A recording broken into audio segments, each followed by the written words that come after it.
इथे सर्वांनी माहिती घ्या, या लक्षात घ्या. आमचा जन्म म्हणजे महाराजांच्या घरात आहे.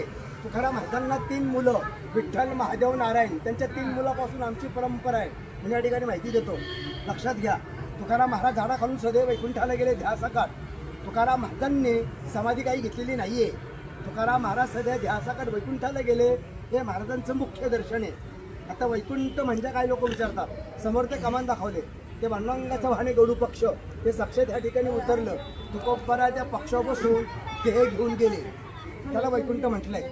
हे जी झाड आहे हे तुकाराम बीजेच्या दिवशी आपोआप हल्ल्यात होळी झाली की दुसऱ्या दिवशी तुकाराम बीज असते. या ठिकाणी 4 ते 5 लाख यात्रा भरती. 12 वाजून 5 मिनिटांनी हे झाड आपोआप हल्लात दिवसा. आणि ज्या ठिकाणी तुकाराम महाराजांचे ग्रंथ बुडवायला सांगितले रामेश्वर भट्टाने, ते ठिकाणी तुम्ही 1 मैलावरती आहे. पण तिथली शिळा, तुकाराम महाराजांनी 13 दिवस उपोषण केलं शिळेवर बसून. 13ही दिवशी माझे ग्रंथ कोरडे आले. तुम्ही गावात गेला तिथं पाहायला मिळतील. तिथे पांडुरंगाची स्वयंभू मूर्ती आहे. पंढरपुराहून देव या ठिकाणी आलेत. तुकाराम महाराजांचे पूर्वज होते विश्वंभर बुवा, त्यांची वारी होती पंढरीची. त्यावेळेला त्यांना दृष्टांत झाला की विठ्ठल आंब्याखाली आहे. त्यावेळी ती स्थापना तिथे झाली. आपण जर या ठिकाणी आलो, आपल्याला दिहू आणि पंढरी दोन्ही क्षेत्रे ते घडले जातात. तिथं त्यांचं राजघर पण आहे. ज्या ठिकाणी महाराजांनी अभंग लिहिले एकांतवासी, तो भंडारा डोंगर इथून 3 मैलावरती आहे. हे तुकाराम महाराजांचं वैकुंठ स्थान. इथून वैकुंठाला गेले आणि 3 वेळा परत आले. एक संताजी जगनाडे तिली समाजातले, त्यांच्याकरता तुकाराम महाराजांची मुलगी भागीरथबाई तिच्याकरता, आणि संत निळोबा राया त्यांच्याकरता.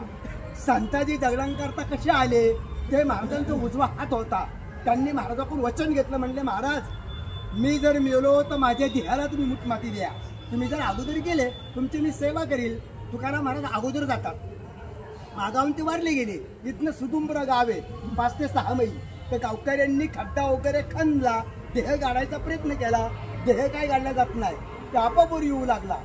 ज्यावेळी तुकाराम महाराज वैकुंठावरून आले, महाराजांनी माती टाकली, त्यावेळी ते देह काढला गेला. तुकाराम महाराजांची मुलगी, तुकाराम महाराज वैकुंठ जाता वेळेत भागीरथबाई सासरी होती, नांदायला गेलती. भागीरथबाईने इंद्रणीच्या कडेने वडिलांचा धावा केला. बाबा गेले कोण्या गावा, भागीरथी करी धावा, उडी डोळ्यात टाकली, मच्छने मच्छेवर झेलली. पांडुरंगाने मच्छा होता धारण धरला, त्याला ते तारलं गेलं. आणि संत निळोबा राया, ते आहे तर पारनेर तालुका नगर जिल्हा, पिंपळनेर त्यांचं गाव आहे. निळोबा राया इथं आले. तुकाराम महाराज इथं नव्हते.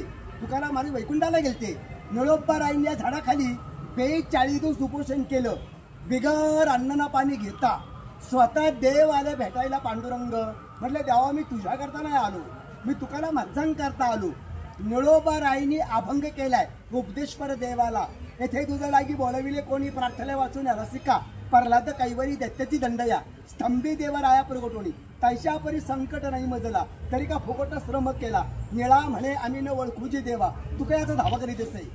असा निळोबा रायांनी देवाला उपदेश केला. देवाला प्रश्न पडला. देवानी तुकोबाला वैकुंठाहून परत आणलं. निळोबा रायाची ते 42 दिवस पूर्ण झाले. मी महाराजांच्या घरात इथं पुजारी आहे. इथं पांडुरंग तुकोबाला रोज सकाळी महापूजा असते. महापूजा करून नैवेद्य असतो. जर आपली इच्छा असली कोणाची तर आपल्या शक्तीप्रमाणे दक्षिणा देतो, नसलं तर काही जबरदस्ती नाही. त्यांचा शेवटचा अभंग असा आहे, आम्ही जातो तुम्ही कृपा असू द्याची, सकाळ सांगा विनंती माझी, वाढवे जलोफा पांडुरंग, वैकुंठास रंग बोलावी, तो अंतर काही ठेवा मस्त पा बोला, कुणी सहित झाला गुप्त तुका. तुकाराम महाराज. आता गावात दर्शन करा, मार्ग